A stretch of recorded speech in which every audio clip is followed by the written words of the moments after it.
네, 이 시각 월가 시간입니다. 오늘은 퍼스트프라임 리서치 이동근 대표 모시고 이야기 나눠보겠습니다. 어서 오십시오. 네, 안녕하십니까? 네, 안녕하십니까. 자, 대표님 일단 FOMC 이야기로 시작을 해보겠습니다. 어제 페드가 금리 동결을 발표를 했고요. 성명서나 기자회견에 있어서도 크게 예상에 어긋나는 내용은 없었다라고 보여지는데 일단 우리가 향후의 금리 인하 전망에 대해서 좀 얻을 수 있는 힌트가 있었을까요? 어제 금리 결정 이후에 여러 가지 이제 파월 의장의 얘기라든가 이런 부분들에서 조금은 이제 의미 있는 힌트들이 좀 나왔다라는 말씀 드릴 수가 있을 것 같은데요. 일단 지금 기본적으로 연준은 지금 미국 경제가 예상보다 강한, 견조한, 솔리드라는 표현을 썼어요. 성장세를 보이고 있고 그런 한 반면에 인플레이션은 여전히 목표치를 상회하고 있기 때문에 사실 그래서 요번에 이제 그 동결을 결정을 했다 이렇게 이제 전제를 깔고 있는 거고, 금리 인하 소수 의견이 이제 2명이 나왔죠. 뭐 지금 항상 보면은 2명씩은 나올 수밖에 없을 것 같아요. 구성상으로 봤을 때 크리스토퍼 홀러 이사하고 이제 스티븐 마이런 이사는 요번에도 이제 뭐 금리 인하를 얘기를 했었고, 어쨌든 간에 뭐 그 연준 내에서의 의견은 계속해서 이게 가지고 가야 되는 어떤 상황이 아닌가라는 생각이 들고요.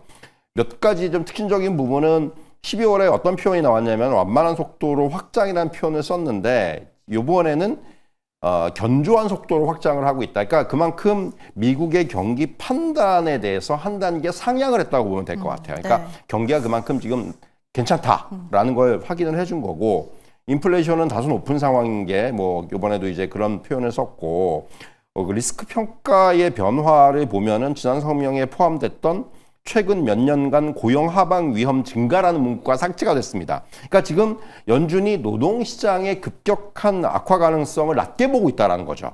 그러니까 결국 뭐 우리가 이제 노동시장에 대해서 걱정을 하는데 고용이라는 부분에 대해서, 근데 연준은 아직까지는 뭐 당장 금리를 내려서 뭐 이제 경기를 부양할 정도로 시급하진 않다라는 것을 아마 이번에 확인한 것이 아닌가라는 생각이 들고요. 뭐 노동시장에 대해서 어떤 그런 고용이라든가 이런 부분에 대해서 계속해서 좀 부정적인 데이터가 나오겠지만은 이것이 급격히 무너지지 않는 이상은 연준의 이런 스탠스는 이어지지 않겠는가라는 생각이 들고요. 그리고 또 하나, 향후 금리 경로에 대해서 보통 이제 뭐 그런 표현들을 쓰거든요. 이전에는 보면은 우리가 이제 향후에 뭐 어떻게 금리를 인하 어떻게 하겠다는 얘기 정도를 하는데, 이번에 이제 파월 의장의 발언을 보면은 let the data speak이라는 표현을 썼어요. 무슨 얘기냐면은 데이터가 말하도록 하겠다. 네. 그러니까 데이터대로 가겠다라는 거예요. 철저하게. 그러니까 무슨 얘기, 결국 이 데이터가 어떻게 나오냐에 따라서 금리 경로가 달라질 것이고, 지금 미리 말하지 않겠다라는 거고요. 결국 이제 어제 이 FOMC가 끝나고 나서의 그 어떤 금리 인하의 확률을 보니까 4월까지는 금리 인하 확률이 한 28%를 보이고 있는 거고요.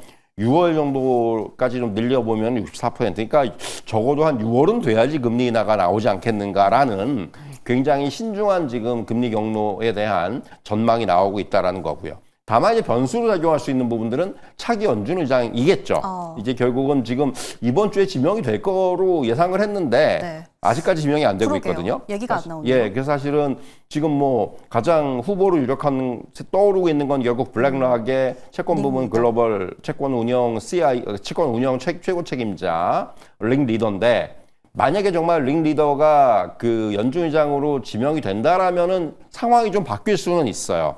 이게 무슨 얘기냐면은 네. 링 리더라는 인물의 최근의 어떤 방향이라든가 그의 어떤 그런 이 시장에 대한 생각, 또 이제 연준에 대한 생각을 종합을 해보면은 기본적으로 링 리더는 지금의 금리가 너무 높다고 생각을 합니다.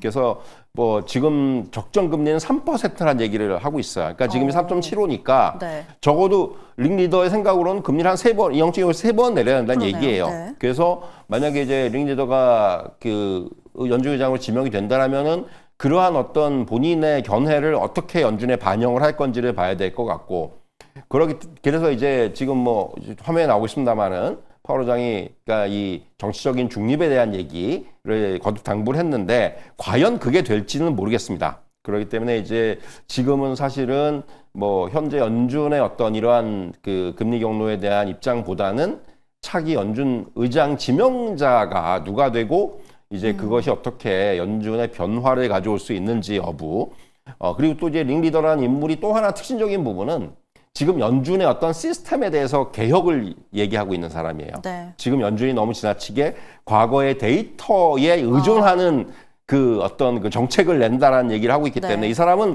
아시겠지만 시장에 오랫동안 있던 사람이잖아요. 채권을 다루던 사람이기 때문에 그리고 이제 블랙락이라는 엄청난 시스템 하에 있던 사람이기 때문에 그러니까 바로바로 어떤 상황이 바뀌는 거에 따른 판단에 익숙한 사람이에요. 그렇기 때문에 아마 지금의 연준의 어떤 이런 의사결정 과정이 조금은 이제 이 사람한테는 마음에 안 들었을 수가 있어요. 그래서 만약에 링 리더가 의장으로 지명이 됐을 때 연준의 이런 구조 자체가 조금은 변화가 나타날 수도 있겠다라는 그런 좀 생각까지 해볼 수 있을 것 같습니다. 네, 차기 연준 의장으로 거론되고 있는 링 리더, 워낙 시장 친화적인 인물이기도 하고 이제는 뭐 실시간 데이터를 보면서 FOMC를 거행할 수도 있겠다 이런 이야기들이 나오고 있기 때문에 일단은 또 이번 FOMC의 핵심은 어쨌든 추가 금리 인하에 대한 기준은 좀 높아졌다. 그리고 시장의 관심사는 차기 연준 의장이다. 이렇게 체크를 좀 해보겠습니다. 자, 그리고 이 시장 지수 얘기를 해보겠습니다. 어제 트럼프도 또 글을 올렸는데요. S&P 500이 또 사상 처음으로 7,000선을 뚫어줬습니다. 아쉽게 좀 내려와 있는 상태지만 오늘 장에서는 7,000선 위로 좀 안착을 해줄 수 있을까요? 사실 이제 지금 결국은 이 S&P 500의 흐름은 네. 이번에 실적이 좀 좌우할 것 같아요. 오늘도 이제 지금 뭐 장 전에 이미 많은 기업들, 뭐 캐터필러, 럭키드 마틴, 뭐 마스터카드, 하니웰 같은 굉장히 중요한 기업들의 실적이 발표가 됐고, 그리고 이제 또 장 끝나고 나면은 애플, 뭐 비자, 웨스턴 디지털, 샌디스크 이런 종목들의 실적이 발표가 되기 때문에 결국 이렇게 어느 정도 중량급의 기업들의 실적에 따라서 오늘의 어떤 S&P 500의 좀 흐름이 좌우가 되지 않겠는가 하는 생각이 들고요. 지금 차트에 나오고 있습니다만 꾸준하게 우상향을 하고 있죠. 그래서 결국은 뭐 저는 이러한 우상향의 흐름은 뭐 계속해서 이어질 것으로 보여지고요. 그러니까 이번에도 보면은 S&P 500 기업들 지금까지 발표된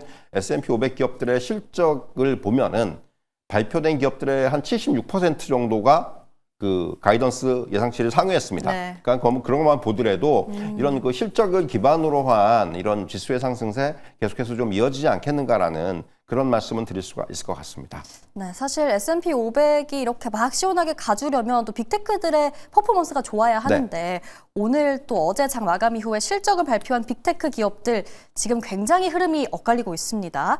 마이크로소프트가 7%까지 지금 급락을 하고 있고 메타 9.8% 상승, 테슬라도 1.4% 올라주고 있는 상황인데요.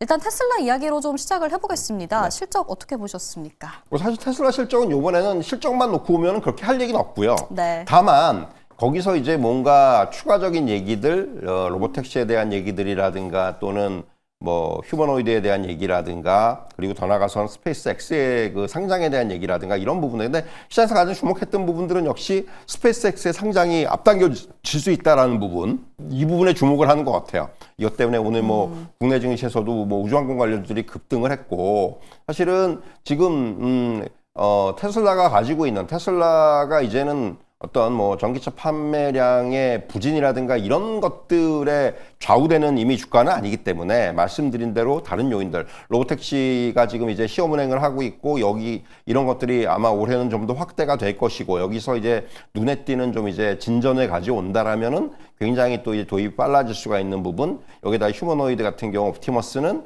아마 이제 올해 새로운 모델의 시연을 거쳐서 아마 내년 정도가 되면 이제 아예 그 판매까지 된다는 얘기가 나오고 있지 않습니까? 이런 부분들이 아무래도 향후에 테슬라의 주가를 견인하는 굉장히 중요한 요인으로 작용할 것이고요. 여기다 최근에 이제 한 가지 주목할 만한 부분은 우리가 얘기하는 FSD, 그러니까 지금 테슬라에다가 이제 장착을 하는 풀 셀프 드라이빙 소프트웨어 관련해서 원래는 이제 처음에 이제 같이 이제 그 판매가 되는 제품이었는데 이것을 구독으로 지금 바꾸고 있는 상황이거든요. 그쵸. 이런 이제 구독 시스템으로의 전환이 테슬라 자체가 이제 어떤 자동차를 만드는 하드웨어 회사에서 이제는 어떤 그 소프트웨어 회사로, 그러니까 고부가 가치의 소프트웨어 회사로의 어떤 변화를 가져오는 또 이런 어떤 하나의 시발점이 될 수가 있기 때문에 그런 부분들을 감안한다면은 테슬라는 결국 중요한 이러한 로보택시 또 그리고 이전 FSD 그리고 이제 어떤 휴머노이드 여기다 스페이스 X까지 이런 요인들이 결국 향후의 주가를 결정하는 굉장히 중요한 포인트다. 이렇게 좀 정리를 해드릴 수 있을 것 같네요. 네, 저희가 지난 방송에서 과연 일론 머스크가 컨퍼런스 콜에서 스페이스 X에 관련된 이야기를 할 것인가였는데 딱히 얘기 없었죠. 딱히 얘기는 없어요. 스페이스X 얘기도 없었고, 그러니까 조심스러운 게 사실 테슬라의 그 주주들한테 스페이스X 지분을 배정한다는 네. 얘기가 계속 시장에 나왔기 때문에 네. 근데 그게 쉽게 결정할 수 있는 부분은 아닌 것 같아요. 뭐 형평성의 문제라든가 또 이제 주주의 어떤 기준을 어떻게 정할 것인지 이런 부분들이 굉장히 또 쟁점이 될 수가 있기 때문에 네. 사실 그래서 이번에는 좀 말을 아낀 것이 아닌가라는 생각이 들고요. 네. 그래서 사실은 뭐 테슬라는 그럼에도 불구하고 이런 기대감들이 여전히 남아있는 상황이기 때문에 주가의 어떤 흐름은 동행할 수밖에 없다. 이렇게 좀 말씀을 드리겠습니다. 네, 알겠습니다. 역시나 대표님의 전망과 좀 일치했던 것 같습니다. 일단 테슬라 실적 자체 단기 숫자보다는 워낙 중장기 기대감으로 가져가는 종목인데 현재는 또 자율주행과 로봇의 과도기에 있다라고 봐야겠습니다. 실적 이야기 나눠봤고요. 자, 다음으로 좀 더 눈에 띄는 종목이죠. 마이크로소프트가 실적으로 봤을 때 이렇게까지 빠질 일인가 싶긴 하거든요. 이게 어떤 우려죠? 자, 이제 오늘 마이크로소프트와 메타의 주가가 확실하게 엇갈리고 있는데 네. 저는 이게 이제 어떤 반응인가 하면은 잘하는 것에, 잘해야 되는 것에 대한 결과가 다르게 나타났기 때문이라는 생각이 들어요. 일단 마이크로소프트에서 지금 가장 주목을 해야 되는 부분은 네. 주력 서비스라고 할 수 있는 애저 클라우드입니다. 근데 애저 클라우드 매출이 지난 분기보다 소폭 하회 좀 떨어졌어요. 그러니까 이게 별게 아닌 것 같은데 시장에서 이런 부분을 굉장히 좀 예민하게 받아들이고 있어요. 잘하는 것은 잘해야 된다, 계속해서. 그래서 이제 이 부분이 주가를 하락시키는 어떤 원인으로 작용을 했고 여기에다가 오픈 AI와 관련된 투자 얘기죠. 결국 오픈 AI가 요번에도 엔비디아에 한 200억 달러, 또 이제 아마존에 100억 달러, 그리고 마이크로소프트에도 한 몇십억 달러 정도의 투자를 지금 논의하고 있다. 뭐 여기다 이제 소프트뱅크까지 뭐 투자 또 얘기가 나오니까 결국 지금 오픈 AI가 계속해서 굉장히 굉장히 고부가 가치의 데이터 센터를 계속해서 건설을 해야 되는데 그런 자금들을 계속해서 이제 투자를 받고 있다는 얘기고, 물론 이게 긍정적인 부분이죠. AI에 관련돼서 이제 투자가 늘어나고 시장이 성장하는 건 좋은데, 다만 이게 이제 지난번에 오라클에서도 한번 문제가 됐던 순환 거래의 구조가 또 나오는 것이 아니냐. 그래서 네. 결국 이것이 전반적인 AI의 어떤 또 이제 버블론이 나올 수가 있고 그런 것들까지 시장에서 좀 우려하는 것이 아닌가. 그러니까 그 이제 AI 투자에 대한 어떤 시장의 우려, 이런 부분들이 마이크로소프트에는 좀 반영이 되는 것 같고요. 반면에 메타 같은 경우는 잘하는 것을 이번에 되게 잘했어요. 무슨 얘기냐면 광고 매출이 이번에 전년 동기에서 한 24% 증가를 했는데 이게 이제 실적 성장을 주도했다라는 거죠. 메타는 광고를 잘해야 되는 거죠. 거기서 이제 돈을 벌어야 되는 거고, 그리고 여기에다가 또 하나 주목할 만한 부분은 메타버스가 사실은 메타가 최근에 이제 집중을 했던 사업인데 이거를 어느 정도 이제 접으면서 AI 쪽으로의 지금 변환을 노리고 있다는 거예요. 이번에 이제 초진형 연구소 같은 어떤 핵심 사업에 대한 투자 확대가 이번에 이제 얘기가 됐는데 KPC 투자를 크게 늘리겠다.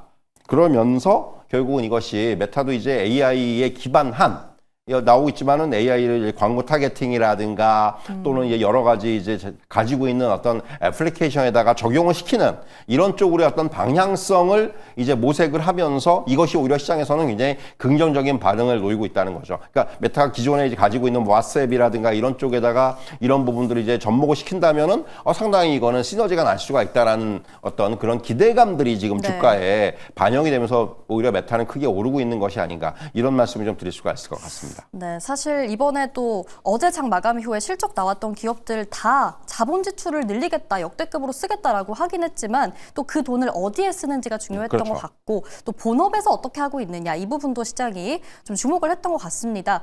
사실 메타 같은 경우에는 워낙 최근에 저평가에 대한 이야기들이 많이 나와서 이런 상승이 그래도 이해가 안 되는 건 아닌데 마이크로소프트 장기적으로 봤을 때 괜찮다라고 한다면 이렇게 빠졌을 때가 또 진입의 시점이 될 수 있지 않을까요? 그러니까 사실은 이제 약간의 그 기대와 우려가 섞일 수가 있어요. 네. 기대라는 측면을 말씀하신 대로 마이크로소프트에서는 최근에 애널리스트들의 그 콜을 보면은 긍정적인 쪽이 훨씬 많거든요. 주가 지금 나쁘지 않다. 저도 네. 약간 그렇게 생각을 하는데, 다만 이게 과연 그런데 이 오픈 AI와 관련돼 있는 투자라든가 이런 부분을 갖다가 향후에 어떻게 풀어나갈 것인지는 계속해서 약간의 그 어떤 그 잠재되어 있는 위험으로 작용할 수가 있는 거죠. 네. 이건 뭐 그 마이크로소프트뿐만이 아니라 대부분의 빅테크들이 약간의 그런 부분들을 좀 안고 갈 수밖에 없는 게 아닌가. 투자를 안 할 수는 없고 근데 이제 그것이 이제 어떤 향후에 자금의 어떤 이런 그 문제로 발생할 수가 있는 여진이 있기 때문에 그래서 이제 그런 부분들을 계속해서 안고 갈 수밖에 없는 그래서 이제 약간 지금은 상황이 양날의 칼인 상황이라고 볼 수가 있을 것 같고 네. 다만 이제 주가가 오늘 이렇게 급락을 한다면은 분명히 다시 한번 저가 매수의 기회는 나올 수 있을 것 같아요. 차트가 나오시면은 잘 이제 바닥에서 반등을 하다가 지금 다시 바닥으로 떨어진 상황이기 때문에 여기서 이제 조금 주가가 뭐 추가적으로 낙폭을 줄이면서 안정이 된다라면은 다시 한번 매수 기회는 충분히 나올 수가 있다. 이런 말씀을 좀 드리도록 하겠습니다. 네, 지금의 급락을 또 딛고 조금 안정세가 나왔을 때 진입해보는 것도 좋은 전략이다라는 말씀 주셨습니다. 자, 다음 실적 발표한 기업입니다. 시게이트의 실적이 나왔는데요. 내용을 보니까 이제 2028년의 생산량까지 논의를 한다라는 예. 내용이 있더라고요. 거의 지금 이런 그 우리가 얘기하는 저장 장치 스토리지 같은 경우는 네. 거의 최근에 반도체하고 비슷한 분위기인 것 같아요. 마치 이제 메모리 같은 경우 지금 이제 뭐 가격에서 올라가고 있고 이미 1, 2년치의 생산분이 거의 다 팔려 있는 상태고 이런 상황인데 이제 이런 스토리지 쪽도 비슷한 길을 걷는 게 아닌가 하는 생각이 들고요. 그만큼 이제 AI 애플리케이션이 생성하고 있는 데이터가 크게 늘어나면서 어떤 이런 그 저장 장치에 대한 수요가 크게 증가하고 있다라고 말씀드릴 수가 있겠고 제가 이전에도 한번 샌디스크 말씀드리면서 비슷한 얘기를 한 적이 있는데 같은 맥락이죠. 샌디스크나 웨스턴 디지털이나 시게이트 같은 회사들은 지금 거의 같은 길을 걷고 있다 이렇게 말씀드릴 수 있겠고 이번에 시게이트의 실적도 보면은 다음 분기 매출 전망치가 시장 전망보다 이제 크게 좀 상향이 된 상황이고 EPS도 마찬가지로 역시 높은 수준으로 올라왔어요. 그만큼 지금 이런 그 스토리지 산업이 시장에서 각광을 받고 있고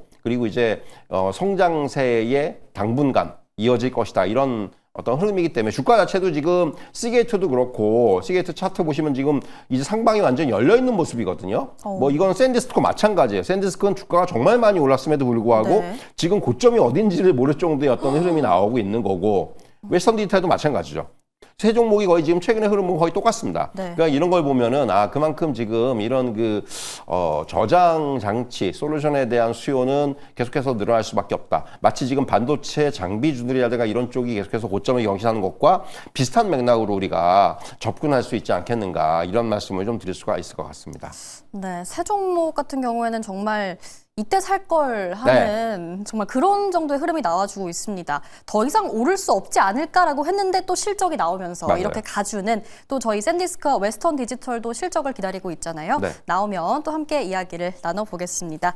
자, 다음으로 어제 급등을 보였던 인텔입니다. 인텔 엔비디아가 뭐 구원투수로 나섰다라는 소식이 들려왔거든요. 네. 사실 이제 지금 이 보도에 일단 일단 이 보도 자체는 이게 약간 좀 뭐랄까 이게 뭐 독점 보도기 해가지고 이게 네. 신뢰성이 얼마나 높은지는 모르겠지만은 근데 저는 이게 이해가 가요. 왜냐하면은 지금 그 트럼프 행정부에서 미국 투자 확대라든가 관세라든가 이런 부분들 어떤 계속해서 이런 빅테크들한테 정치적인 압박을 넣고 있어요. 그러면서 엔비디아 입장에서는 결국 이런 부분들과 이제 좀 맞물리면서 인텔에 대한 어떤 파운드리 협력 계획을 얘기한 것이 아닌가라는 생각이 들고요. 그러니까 만약에 이것이 현실화가 된다면 지금은 이제 TSMC 중심의 생태계, TSMC가 전량을 다 주고 있지만은 이 중에 일부를 갖다가 이제 그 인텔로의 이제 그 인텔 파운드리로의 이전 가능성에 대한 얘기가 나오고 있는 거고요. 근데 이게 이제 지금 당장은 아니고 2028년. 그러니까 결국 지금 이제 루빈이 이번에 이제 하반기부터 나오는데 루빈 다음에 이제 루빈 울트라가 나올 거고 내년에 2028년에 이제 새로운 GPU 이제 아키텍처 5만이 나오는데 그 5만에다 적용을 할 수 있는 이제 그런 쪽에서 이제 메인은 아니에요. GPU 간의 어떤 통신이라든가 메모리 입출력과 관련돼 있는 그 IO라고 하는데 이 다이를 인텔 쪽에 이제 주지 않겠는가라는 그런 이제 전망이 나오고 있는 거죠. 핵심 연산 담당 GPU는 여전히 TSMC로 갈 거고. 근데 자, 여기에는 이제 넘어야 될 산들이 좀 있는 거예요. 지금 인텔이 두 개의 파운드리 공정을 이제 가지고 있는데 하나는 1.8나노급은 인텔의 PC라든가 서버용을 생산하는 그런 쪽이에요. 그래서 이건 인텔 전용이기 때문에 사실 이거는 캐파 자체가 안 될 거고 지금 새롭게 이제 증설을 하고 있는 게 인텔 14A 공정인데 이게 1.4나노입니다. 좀 더 미세 공정이에요. 그런데 이거는 이제 외부의 고객사의 어떤 그 맞춤형 공정입니다. 그런데 아직까지 뭐 수율이라든가 또 뭐 이런 쪽에 있어서는 전혀 검증이 안 된 상태예요. 그러니까 인텔 자체도 시설 투자 규모 자체도 아직까지 결정이 안 됐습니다. 이건 이제부터 시작을 해야 되는 단계의 공정인 거예요. 그렇기 때문에 이제 시간이 뭐 지금 한 2년 좀 넘게 남았는데 그동안에 이거를 수율을 맞출 수 있겠는가? 왜냐하면은 삼성이 파운드리 공정의 수율을 잡는데 거의 한 5년, 6년이 걸렸거든요. 네. 근데 이거를 2년 만에 잡을 수 있겠는가라는 생각이 저는 우선적으로 들고 있는 거고요. 또 원가 상승이 불가피해요.